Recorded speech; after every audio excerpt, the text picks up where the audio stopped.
saco de estopa com embira amarrado, eu trago guardado, é a minha paixão. Uma bota velha, chapéu cor de ouro, bainha de couro e um velho facão. Tenho um par de esporo, um arreio e um laço, um punhal de aço e rabo de tatu. Tenho uma goiaca ainda perfeita, caprichada e feita. Muito bom, estamos de volta na nossa terceira parte final também dessa entrevista com o Valdecir Berto Filho. Mais um bate-papo de gestão e hoje sobre agronegócio. Bem, dando sequência então ao nosso assunto, houve melhoramento nas sementes, né, Valdecir? Sim, as sementes, a evolução genética de sementes é ampla, né? Hoje você pega materiais aí que eles têm um alto potencial produtivo e tem uma biotecnologia inserida dentro de sua genética feroz. Você pega um saco de semente mesmo, é como se fosse um carro. Você pega um carro que ele tem todo o equipamento, que tem todos os adicionais incluso, é mais ou menos isso na semente. Você pega a genética de uma semente, aí você começa a introduzir ali, você vai para as empresas e pede, eu quero uma semente que ela esteja uma resistência à lagarta, eu quero que ela esteja uma resistência ao glifosato. Então, a biotecnologia que se encontra numa semente é absurda.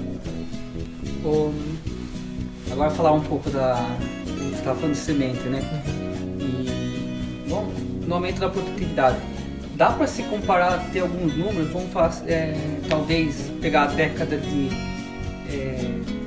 quando o presidente Médici fez o planejamento do agronegócio, mandou especialistas para fora para ter esse melhoramento no Brasil, e daí que começou a gestão no agronegócio talvez mais focado, né? Usando a parte de gestão mesmo com a parte rural.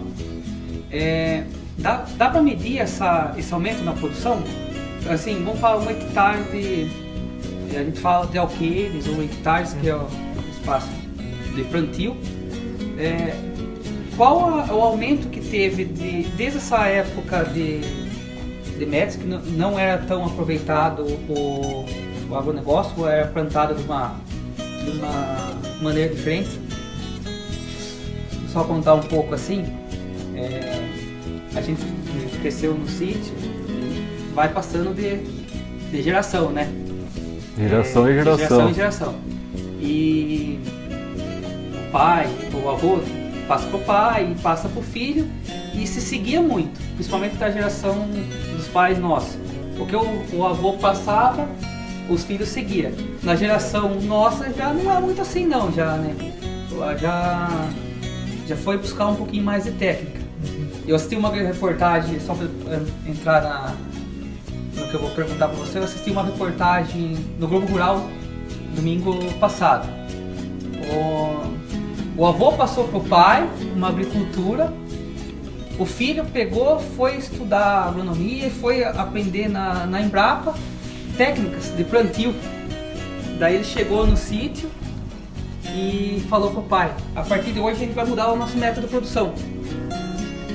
O pai não queria. Você passou, acho que bastante gente que vai assistir essa reportagem assistiu essa no Globo Rural. E vai se identificar também com isso. Teve uma resistência muito grande. Ele falou assim: você tá louco? O que era? Ele plantava num solo com mato, capim que segura, tem todas as teorias válidas para isso. E o pai não achava legal porque, segundo ele, numa agricultura não podia ter mato, não podia ter nada segurando, enfim. Só para mostrar que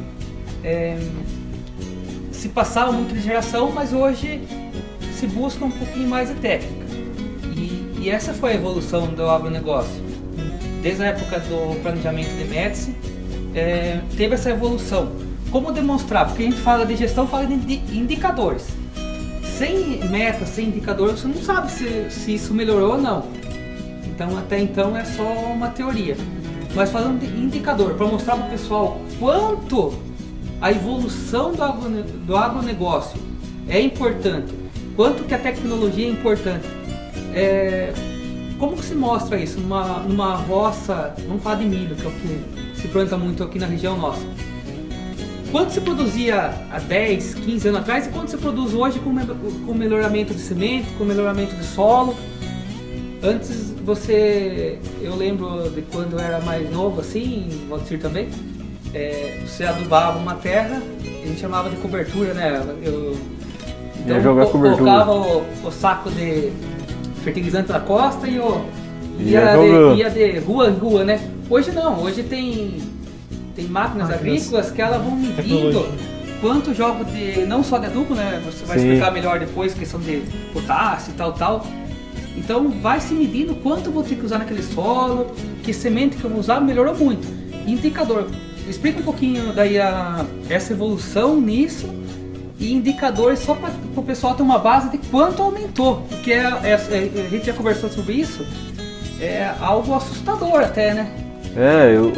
Até uma coisa que é interessante, eu estava há um tempo atrás, eu estava olhando algumas fitas de palestra que aconteceu lá na década de 90, né? Então, a hora que o cara que estava dando a palestra falou que nos Estados Unidos se produzia mais ou menos cerca de 100 sacos por hectare de milho, todo mundo deu risada. Que era um absurdo para nossa época isso aí. 100 sacos por hectare, e se fala em 250 sacos, 300 sacos. Quem produzia 300 sacos, meu Deus do céu. Aí você vê que a turma deu risada. Só que hoje você vê, isso daí não estou falando da década de 90. Há 20 anos atrás, hoje a produção falando-se em hectare, praticamente 250 sacos por hectare que se produz aqui. Em terras, para você tirar 300 sacos não é difícil. Qualquer agricultura que você planta, qualquer lavoura que você fazer hoje, não é difícil de produzir esse volume. Então, a média é isso aí. Uma alta produção mesmo, com pivô central, com irrigação e tudo mais, se atinge aí brincando de 700 sacos por alqueire, de 500 a 700 sacos por alqueire em bastante áreas. Então, e a outra pergunta que você fez foi da questão do melhoramento para atingir isso, né?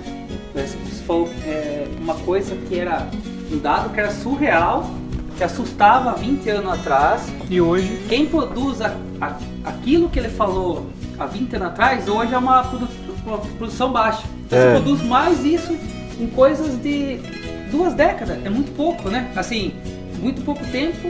Olha quanto que evoluiu, né? Não. A tecnologia é importante para o negócio. A outra pergunta é isso mesmo, o que contribui para isso? Como você Exatamente, chega nisso? A agricultura de precisão. De precisão. Hoje se fala de agricultura de precisão. O que é essa agricultura? São métodos que, se você trabalha com análise de solo sobre a área e é especificada todos os nutrientes que são necessários ali. Então tem máquinas hoje, que é o que eu acho que você deve ter visto, são máquinas que conforme a comunicação pelo GPS e pela análise que foi feita do solo, ele sabe exatamente o quanto vai se colocar de fertilizante. O fertilizante o que é? É nitrogênio, fósforo e potássio. Não é que ele joga um fertilizante lá e sai jogando, não. Ele divide o nitrogênio, fósforo e potássio específico para cada região. Por exemplo, aquela parte da propriedade ali mais embaixo, ela está necessitando de mais fósforo. Aqui em cima se necessita mais potássio. Então ele vai fazendo todo o balanceamento em toda a área. Então isso aí não é difícil encontrar, até aqui na nossa região mesmo. Tem grandes produtores que fazem esse tipo de trabalho, de agricultura de precisão mesmo. de precisão e contando com a tecnologia, com a evolução de máquinas. Hoje tem tratores e máquinas que são georreferenciadas. Aqui, que a gente sabe, que a gente conhece, Chico Pilon, Wilson Roma ali, com toda a parte de irrigação que trabalha ali, e ali eles trabalham uma agricultura de precisão exatamente. Alta produtividade e outra, um acompanhamento, tanto ali, desde a base até a colheita, é um trabalho diferenciado, é um trabalho que eles fazem ali bem diferenciado. Como tem outros produtores também com as técnicas de cultivo e plantio também fazem um trabalho bem diferenciado. Aí é o segmento. Você tá falando de semente, aí você vai cortando essas coisas aí, né? Vai cortando. Falar de semente, ele tá falando da evolução. Antigamente, eu lembro um pouco, assim, já na minha época já tinha a agricultura de precisão, já tinha a tecnologia já bastante já presente no meio rural. Mas vamos pegar um tempo atrás da história que a gente conta, que a gente ouvia, né? Você ia plantar um milho, você ia no chamado paiol, que a gente chamava, né? E debulhava as espigas lá, né? Você plantava. E nascia, né? Nascia daquela forma. Isso eu escutei muito quando eu era criança e tal. Hoje, como consultor e auditor, até credenciado pelo Inmetro, eu tive o prazer de entrar em indústrias de semente, de agrotóxico também, enfim, em áreas que são especializadas para a agricultura de alta precisão. Depois a gente vai falar um pouquinho da agricultura familiar também, tá, você? Está falando da agricultura de precisão, que é aquela agricultura que realmente se investe em grandes propriedades, que dá também fazer em propriedades menores, que acontece por aqui. Depois a gente vai falar sobre a agricultura sem agrotóxico, familiar. E eu acabei vendo, para uma semente ser disponibilizada no mercado, tem semente que vai para o estudo há 5, 6 anos, que estão estudando produtividade. Então o que acontece? Tem agrônomos, tem químicos, tem engenheiros de produção, enfim, um know-how muito grande profissional para chegar nesse resultado. Muita gente não sabe, muito produtor ainda vai lá, compra semente, vai uma boa e fala, essa semente é boa. Às vezes não dá tanta... Não sabe por trás daquilo até chegar ali o que aconteceu. Vai anos de estudo. Sim. Tô falando em termos técnicos. Para soltar uma semente mesmo, para chegar até o produtor, entre teste, melhoramento e aprovação até mesmo do Ministério da Agricultura, chega a ser 5 anos, 5 a 6 anos. Só um dado que, agora eu vou fazer um merchan. Essa semente não é só todo esse estudo. Elas são certificadas até pela Anvisa, que é um órgão fiscalizador do Ministério da Saúde. Por quê? Ela vai chegar no prato da pessoa, então, o que você se usa lá, então, olha o grau de inspeção que existe. De melhoramento, de pesquisa, até chegar nesse ponto. E sendo que antes você ia lá, debulhava uma espiga de milho e jogava no solo. Explique um pouco sobre aí que entra a questão da semente em si, né? Antigamente, que nem você fala, quebrava as duas pontas, pegava o meio da semente e saía plantando. E o que era? Era uma variedade. Então depois você colhia aquela semente, você guardava para você poder plantar de novo, dar sequência. Hoje a gente já fala em material híbrido, que é o cruzamento de semente, só que a hora que você colhe, pega aquela espiga e tenta plantar, ele vai produzir, mas não vai ter uma alta produção como qualquer outra. Ele vai nascer normal, vai formar uma espiga, às vezes tem genética que falha, tem genética que dá um pouco de grão, mas é bem menor, então tem muitas alterações aí. Mas falando sobre a fábrica, a indústria que faz todo esse desenvolvimento da semente e tudo mais, é uma coisa que é admirável de ver todo esse trabalho que é feito, porque vem padronizada, as sementes são todas padronizadas, todas do mesmo tamanho, todas da mesma espessura. Aí você faz toda a regulagem do maquinário, você regula para cair tanta semente por metro, por exemplo, 5 sementes por metro. Você regula não só aquele padrão de semente, ele ajuda a você a distribuir melhor, como a estrutura da tecnologia de máquinas também já tem um grande amparo para você. Eu já regulei máquinas lá atrás, isso aí coisa de, vamos dizer assim, de 20 anos atrás mais ou menos, até menos, que você regulava, a hora que você jogava no solo não batia o número, daí se jogava, dava uma falha. Isso aí é trabalhoso, cara. Isso aí porque você tem que ficar ali, às vezes fica horas, 3, 4 horas para poder fazer a regulagem da semente para ela cair de acordo com o que você quer distribuir de população de planta. Hoje é um relógio. Hoje às vezes você nem precisa, com essas plantadeiras mesmo, você nem precisa regular como que fazia lá nas engrenagens e tal. Hoje é um botão.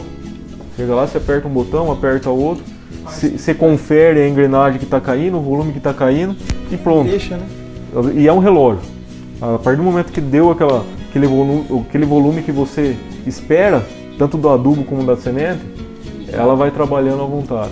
O Valdir é especialista na parte de semente, né? Trabalhou muitos anos com isso e ainda trabalha, né? Eu, fugindo um pouquinho, a gente está falando da produtividade, de aumentar a produtividade, de aumentar os padrões das pessoas envolvidas. Eu acabei vendo nessas empresas que eu fui, que o estudo é um pouquinho mais elevado que simplesmente a produtividade, você vai saber falar melhor. Eu sabia que uma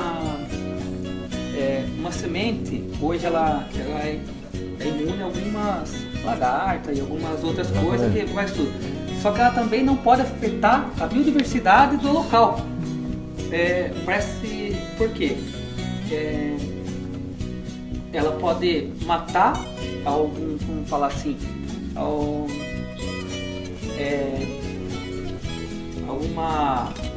dá um desequilíbrio. Desequilíbrio. Aconteceu também no Globo Rural, daí eu acabei lembrando. No Mato Grosso tinha uma propriedade de tantos alqueires e tinha criadores de abelha. A Embrapa está investigando que a semente, talvez o que ela ia na semente para inibir algumas pragas, acabou com a produção de abelha, está matando as abelhas. Então, não é só um estudo sobre alta produtividade, mas ela tem que ter uma responsabilidade social. Então, é mais crítico do que você imagina, não é? Hoje talvez seja um agronegócio de alta produtividade, alta precisão, mas também com um olhar no meio ambiente, porque você não pode... Com consciência. Sobre o meio ambiente. Por exemplo,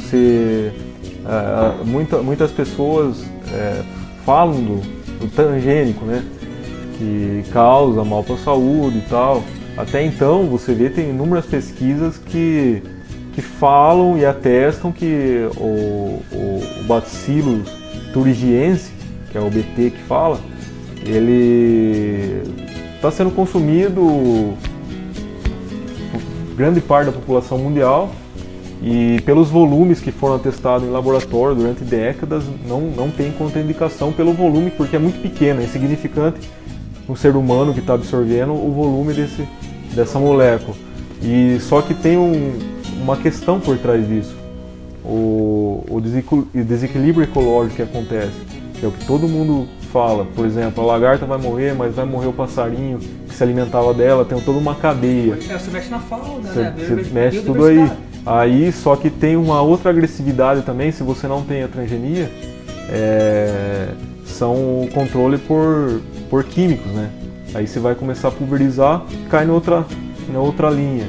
Você está pulverizando e está matando outras outros insetos, que nem a abelha e tudo mais, está pulverizando e se está acabando com outro E a tipo abelha de é importante. negócio. E se está selecionando, e a abelha é extremamente importante para o mundo em si, pela polinização de tudo, né? Eu acabei vendo ecologia. essa matéria no Grupo Rural e acabei lembrando de uma auditoria que eu fiz que envolveu, eu achei muito interessante, porque eu não tinha... Sabia que eu ia aprender, ser informado do que melhorar na parte produtiva. Que milho que era melhor para grãos, para silagem, enfim. Mas saber que tinha um setor que ele estuda biodiversidade, toda a parte da fauna, tanto, vamos falar assim, a fauna silvestre, como também criações de produtores, né, pecuários, vamos falar assim. Então você estuda tudo isso, é muito gigante o envolvimento de profissionais no agronegócio. Chega a ser...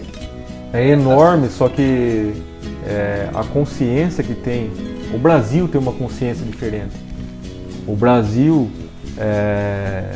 por si só, tem esse incremento de produtividade, é um dos países que mais produz, mas é um dos países que mais preserva também. Essa é a diferença. Você vê, tudo bem, lá na floresta amazônica, criminosos tacando fogo. Isso aí é crime. É crime, são criminosos.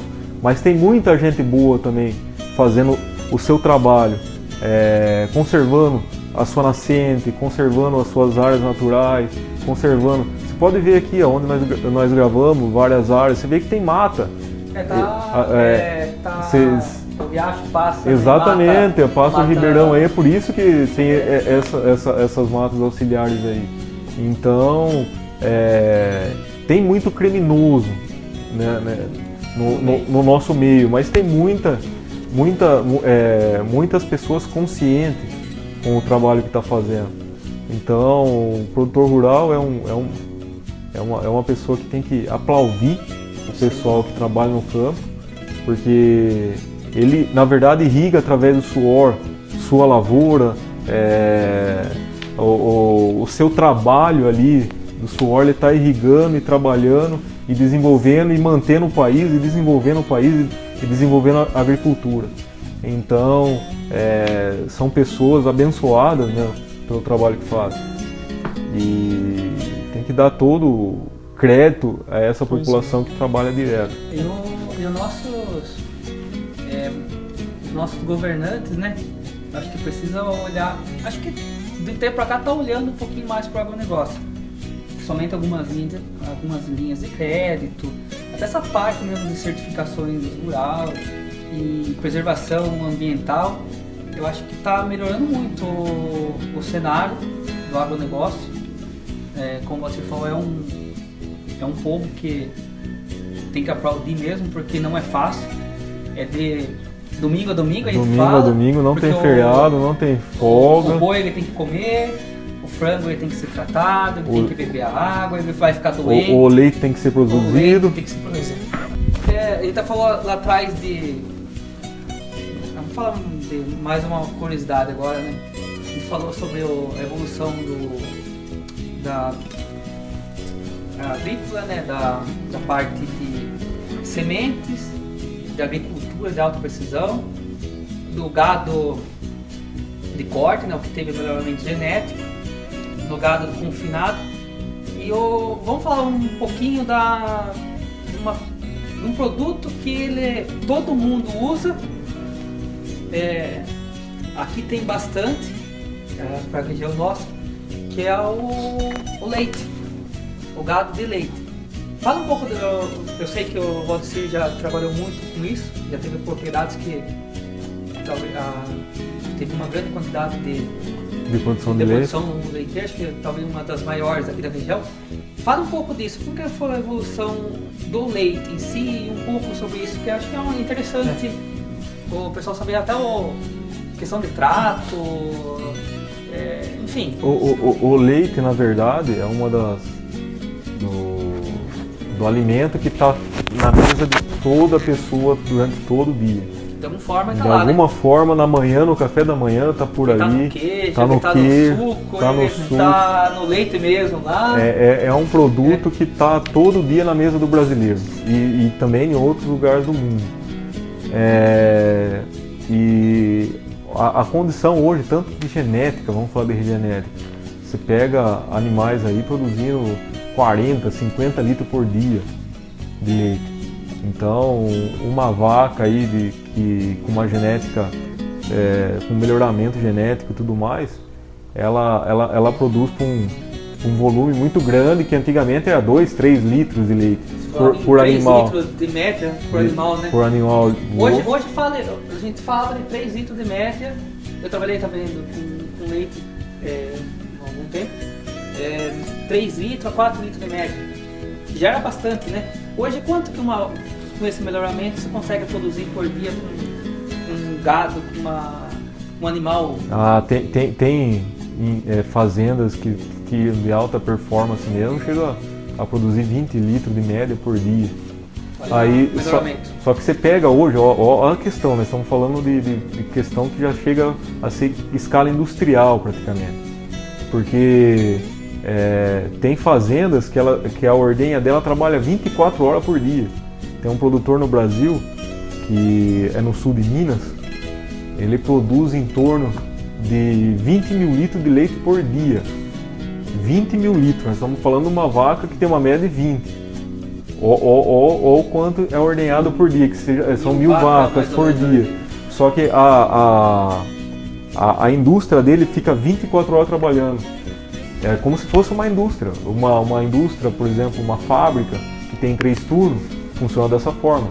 Tem o pessoal que entra no horário, os animais são ordenhados à tarde, tem outro animal que vão sendo ordenhados, então vira 24 horas por dia.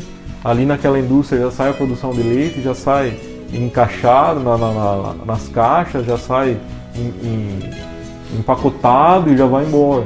Então, você fala numa questão de leite, está fora da nossa realidade aqui.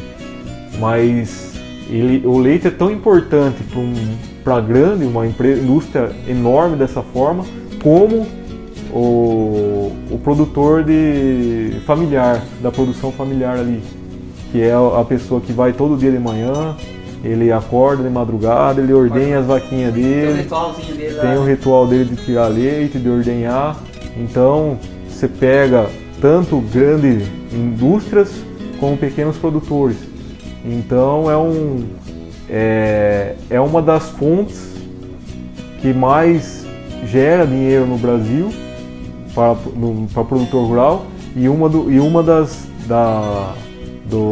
cadeias que mais emprega pessoas para trabalhar, que são na parte de leite.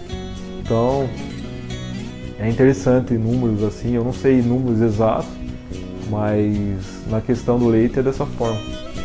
E o Brasil o Brasil ele é líder mundial em exportação de bastante produto agrícola, para você ver. O leite, acho que o Brasil exporta bastante leite também. Eu estava lendo algumas, acho que não é líder mundial nessa, talvez um dia seja, porque está crescendo bastante, mas o agronegócio nosso, saindo falar um pouquinho de números, hoje ele representa quase 60% da indústria nacional. O poder dele é muito grande. A gente vê indústrias multinacionais em muitos ramos, segmentos até assustadores de setup de produção e outras coisas.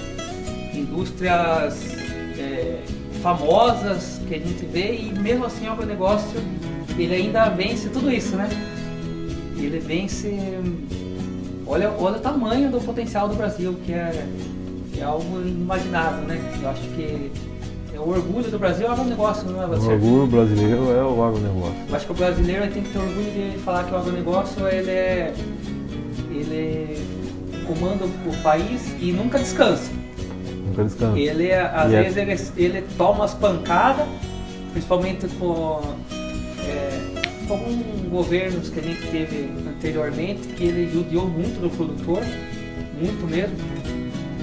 Mas mesmo assim não não arredou o pé e continuou, né, você? Estão lutando, está passando em geração. E o Brasil, que agora, com essa nova gestão, eles estão tomando essa dimensão. Por quê? Porque o Brasil tinha que se impor como o principal produtor de alimentos do mundo. Então, e não acontecia isso. Agora, recentemente, você vê ministro da Agricultura visitando o país, apresentando o agronegócio, levando informação, tentando fechar negócio, trazendo parcerias para o nosso mercado, para o agronegócio, e coisa que não acontecia anteriormente.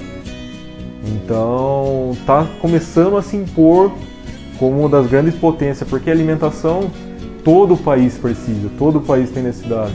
Então, e um país que tem condição de cada vez mais na sua excelência, produzir mais em suas áreas é o Brasil. Eu não estou falando de aumentar, de desmatar áreas, não, na mesma área que já produz, intensificar a produtividade, porque você pega aqui na nossa região, como são áreas menores, tivemos que dar um jeito para se fazer produzir mais.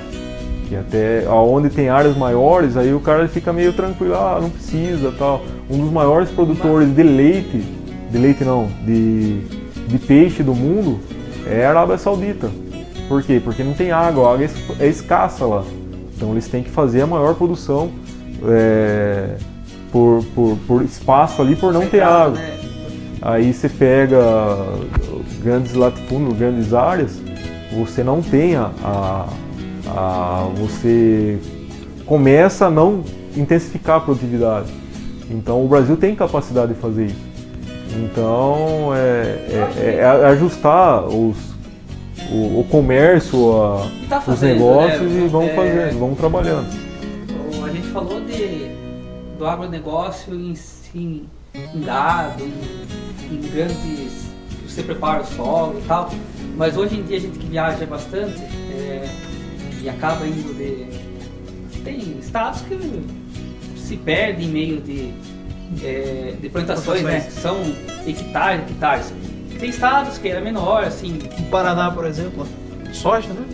Soja. Bastante. Mato Grosso, você Mato pega, Grosso. é assustador. O Brasil em grãos ele é líder, né? Principalmente numa produção de soja, como você falou, e ainda é uma parcela mínima e já é líder. Imagina se for bem aproveitado isso. Mas eu já cheguei em alguns estados, em alguns lugares que é morros, é mata, e mesmo assim tem produtor que ele consegue aproveitar a agricultura dele junto com a mata, ele consegue plantar em terras, em morros, que alguma coisa que cresça no meio das pedras, ele dá um jeito. Ele consegue, tem matas fechadas, assim, e o produtor ele tem lá alguma coisa que ele vive daquilo, né?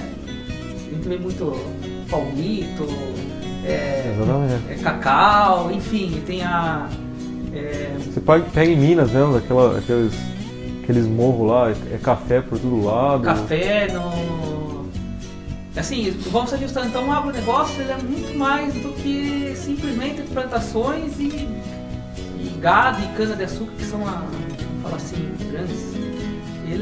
A pessoa ele se ajusta lá, né? Ele planta uva no seu lugarzinho que ele consegue achar, ele planta uma agricultura familiar, ele faz umas hortas que consegue